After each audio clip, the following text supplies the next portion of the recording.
and welcome to the show.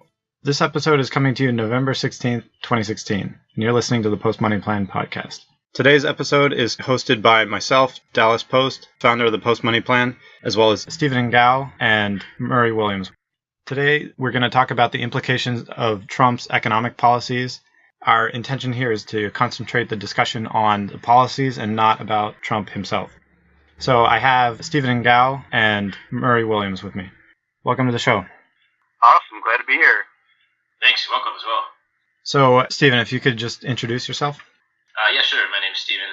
I work at the Department of Medicine at UCSF as a research financial analyst. Essentially, I manage the investment funds for medical research for the Department of Medicine. Okay. And Murray? Yeah, my name is Murray Williams, and I'm a former stockbroker and bond broker, and I've worked in the IT sector. I'm also a former professional blackjack player and hold several securities licenses, including the Series 65, and I'm an investor as well. All right. So, like I said before, our intention here is to concentrate our discussion on the economic policies proposed by Donald Trump. We hope to omit discussion about him or his character as a person, as it's obviously a contentious issue right now. We just want to focus very specifically on the potential positive or negative economic impacts of the policies that he has proposed in the event that they are implemented. The first policy we wanted to debate is the proposed fiscal stimulus through government and infrastructure spending. Murray, what are your thoughts on that? Just from an economics background, my belief is that stimulus fiscal spending really doesn't work as far as stimulating an economy. I believe that it works for the local community, but not necessarily for a country as a whole. An example I cite is back when President Obama first took office and he passed a fiscal stimulus that was over $1 trillion, or almost $1 trillion, and he lauded it as it would jumpstart the economy, and it really didn't. I believe that building bridges and things like that are important to the economy as far as commerce, but I'm not necessarily sold on the idea of Keynesian fiscal stimulus. I really don't think it'll really have much of an effect. Yeah, just to add to that, Murray, I remember when Obama mentioned the American Investment Recovery Act. Yeah. And yes, but I feel like even Donald Trump said he would implement something similar with infrastructure spending. I feel like whenever there's a newly elected administration or a newly elected president, infrastructure spending is kind of like if you're a basketball player and you're trying to come up with very cunning moves to impress the crowd or defeat your opponents. It's almost like a very fundamental go-to safety act to execute, so to speak. Mm-hmm. It's probably has a stronger impact in the short run than in the long run. So yeah, I can see what you're saying. I completely agree with that. See, I think it's a very short-term focused idea. Yeah. I mean, if the government can efficiently deploy capital where it creates value and wealth for society, then that's great. But I think it's usually short-term spending, and of course we run a fiscal deficit, so it's always debt spending. It stimulates the economy in the short term, but you end up owing more in the future. So I think it's short-term good, long-term not so good. And definitely for the local community where the spending happens, like if they decided to build a bridge in a local area, there's going to be stimulated activity in that area. But as a whole, I don't really see like a massive fiscal stimulus package would do much to help the economy on a macro level. Yeah, for sure. I agree with that. Well, I don't know that I would entirely agree with that because, like I said, if government poured, let's say, something absurd, like $10 trillion into the economy, of course, you're going to see development and the stock market go up and inflation go up. But is that necessarily a good thing in the long run? You know, if you're spending a whole bunch of money that you don't have. There's also like a two-part way of seeing it is we're talking or discussing it as a means of job creation. But then there's also the indirect effect of aggregate demand for raw materials. Like if it's for developing roads, then it's going to be, I guess maybe Dallas, you can elaborate on this. Like what would the demand be for oil at that time if we wanted to implement further development in our infrastructure, and that would raise up the need to create roads which are made by asphalt, which is indirectly made from oil or comes from oil. So I feel like the raw materials, commodities market, there is a demand, there is a need. Yeah, there's an impact in that sense. Well, I was going to say there is a need for new roads would be nice, bigger schools would be nice, these kind of things, but can we afford it? So I think it's a double-edged sword. Mm-hmm. Yeah. Yeah, another thing is just, you mentioned it's good in the short run versus the long run. When President Obama got elected, the second term wasn't guaranteed, so it was probably one of those tactical measures to say, okay, this is going to be obviously a short-term goal. We want to get the people galvanized about change and things of that nature. But on a bigger scale, this debt-based reserve spending is something I have a problem with personally. Not having any of our fiat currency tied to precious metals is something I'm concerned about in the long run. But I feel like in the short run, no one's really focusing on it now, per se. Yeah, definitely. Yeah, I kind of see where you're coming from, but the problem with fiscal spending, especially with the Obama stimulus, you had a situation because you can actually pay someone to dig a ditch and then fill it back up again, and you're creating a job. But that's not really a productive job. Right. Okay. Yeah, that's true. And it is good for that person, for that worker, but on the other end, let's say you've got a city, it's a major commercial city, and there's no bridges to it. And they're spending a fortune shuttling back and forth on ferries, and it will be very economically advantageous to build a bridge because it'll be much better and easier for the economy to operate. But so I agree with Dallas when he says fiscal spending is a double-edged sword. You want to build bridges and items that have economic impact, but avoid just paying some guy to dig a ditch and fill it up again. Right. So I'm reminded of the concept of subsistence of wages. Like you want to create jobs that are more of a long-term impact than just a one and done, dig a hole and leave kind of situation. Yeah. Is that right? It's like, remember Obama when he said shovel-ready work? I remember that one very well. So, yeah. It has its pros and its cons. I mean, my personal belief is that fiscal spending should be really targeted. It should be the blanket thing, and the idea of a Keynesian way to stimulate aggregate demand, which I believe that economic thought is a little bit flawed, actually. But yeah, I think it's one of those things where you're pulling the cart before the horse. If you're trying to stimulate demand, it's like the economy is supposed to meet demands, not create demands. Exactly. Right. Yeah. So I haven't read too much about what Donald Trump's proposed, but would it be the similar approach to fiscal stimulus that Obama did when he came in, or is there something different than what Trump would do? Well, there's just been a lot of discussion, I don't think specific to Trump, but in terms of both Republicans and Democrats.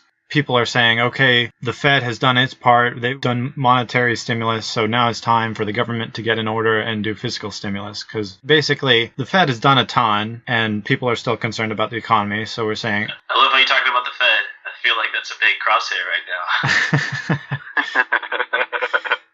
Yeah. They're giving the green light to just print the money, and I feel like that's been too long the status quo. Yeah, the Fed is kind of like the elephant in the room that no one really wants to talk about, but that's another economic myth that just printing money is just a way to stimulate the economy, and it really doesn't. It just creates more inflation.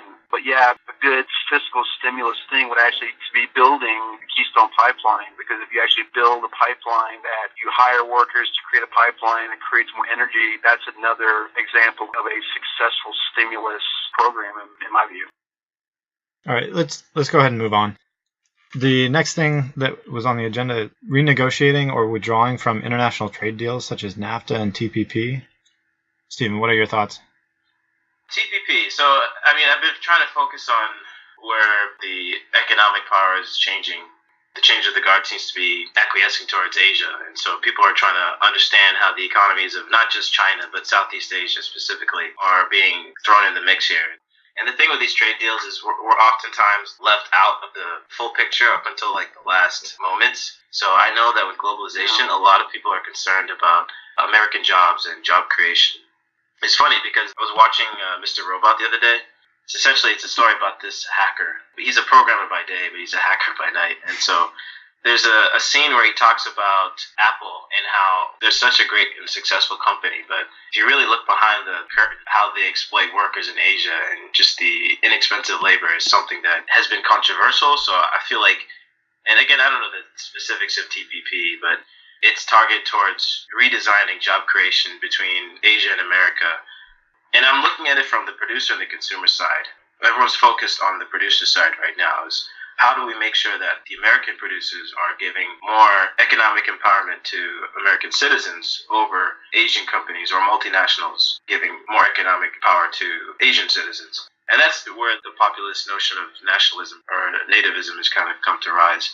So from what most economists, especially folks like Adam Smith, have said, we need open and free trade, or need to be open to free trade because of the natural sense of competitive advantage. You know, we don't want to overstress ourselves if we know that we can outsource certain things. Having said that, it is mindful to have an economy where workers are thriving, they're being able to take care of themselves and spend and continually foment GDP. With NAFTA, sources like The Economist would say, it seems like Mexico's really at a state to lose a lot of its current economic power because we would be renegotiating where jobs are being made, where products and services are being produced and made, and where jobs are being designed from. So a lot is left on the table to be discussed.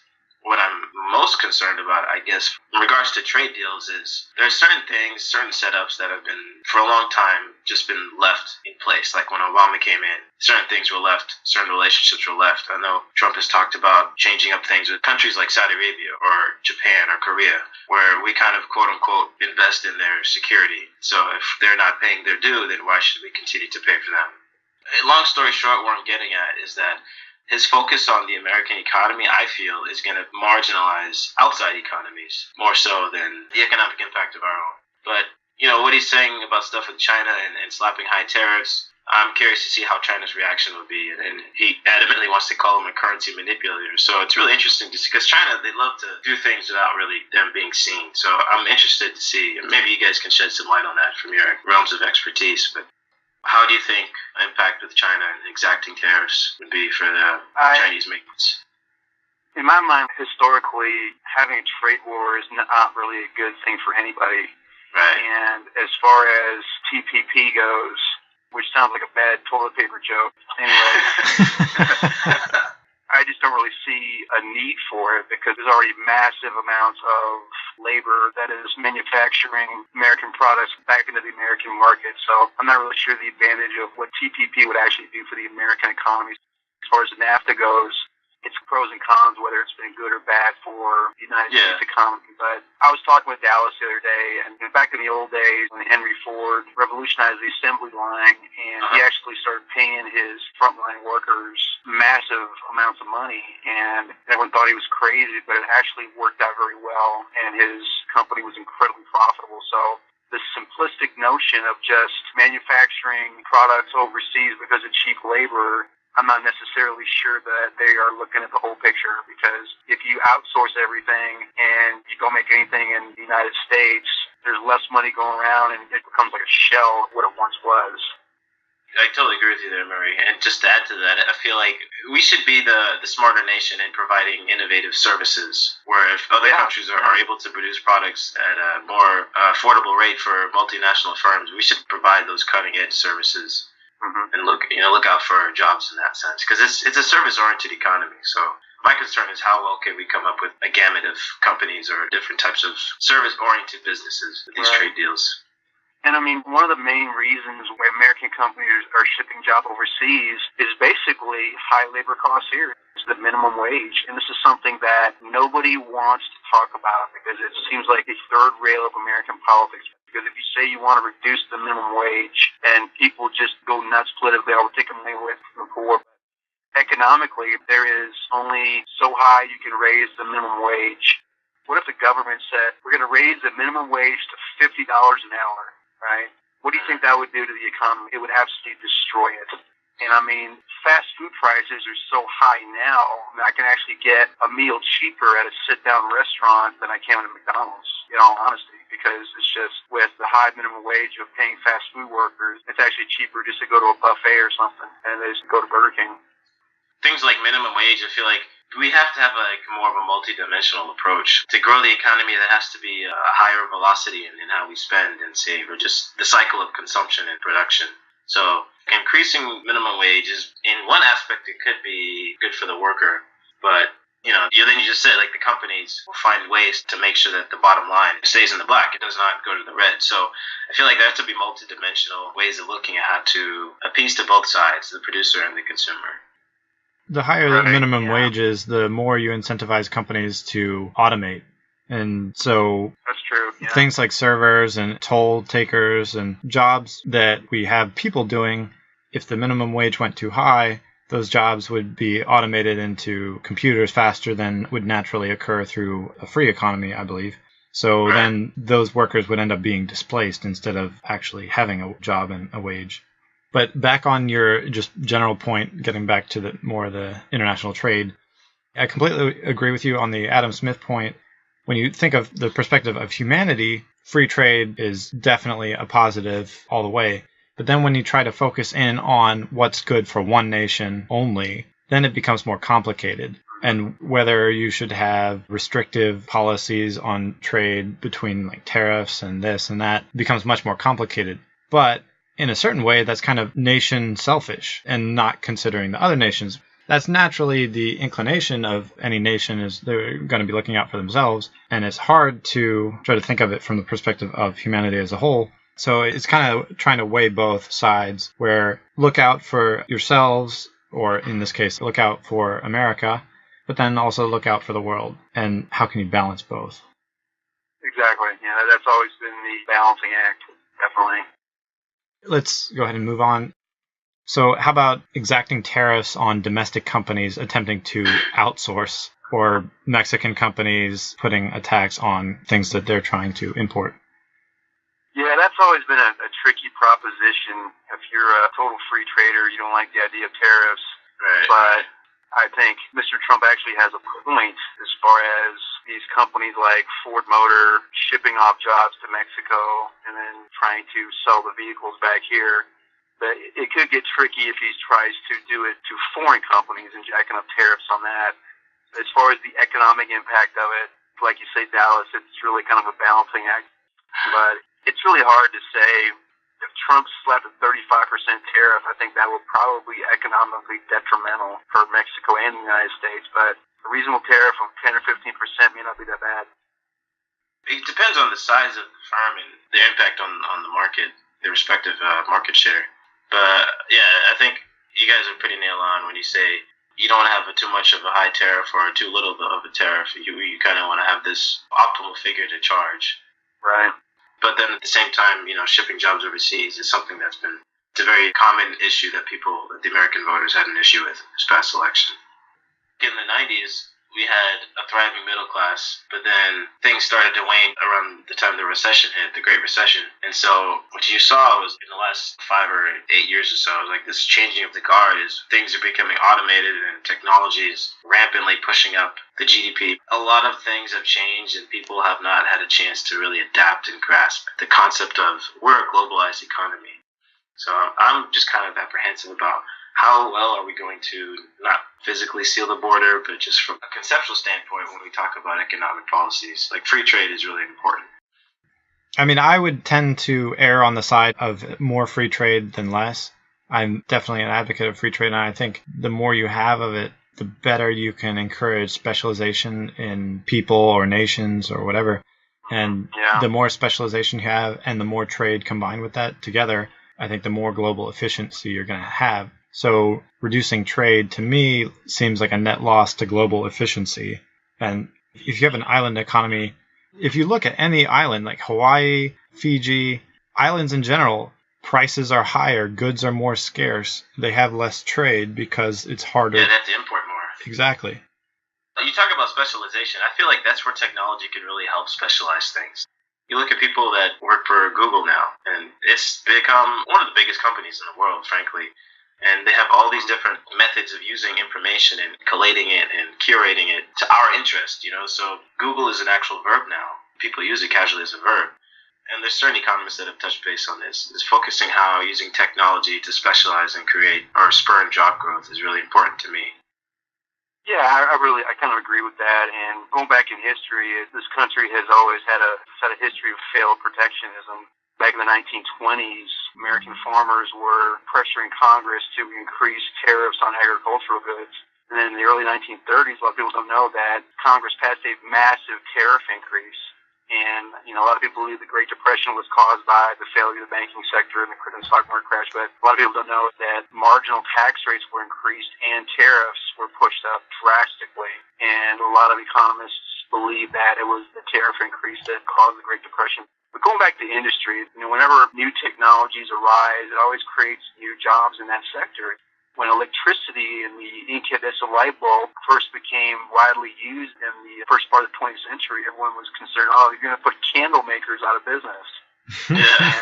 and nobody really complains about that now. But I really believe that what shipping jobs overseas or to other countries is high labor costs here. It's really organized labor and the minimum wage phenomenon. And minimum wages seems to be getting higher, not lower. And there's a push for a $15 minimum wage now. And I think that is just disastrous for the economy. You're just going to get a bunch of poor people who can't find work. All right, so that's all we have time for in part 1. Join us next time for part 2, where we'll finish up the discussion. Thank you for listening, and we'll catch you next time on another edition of the Post Money Plan podcast.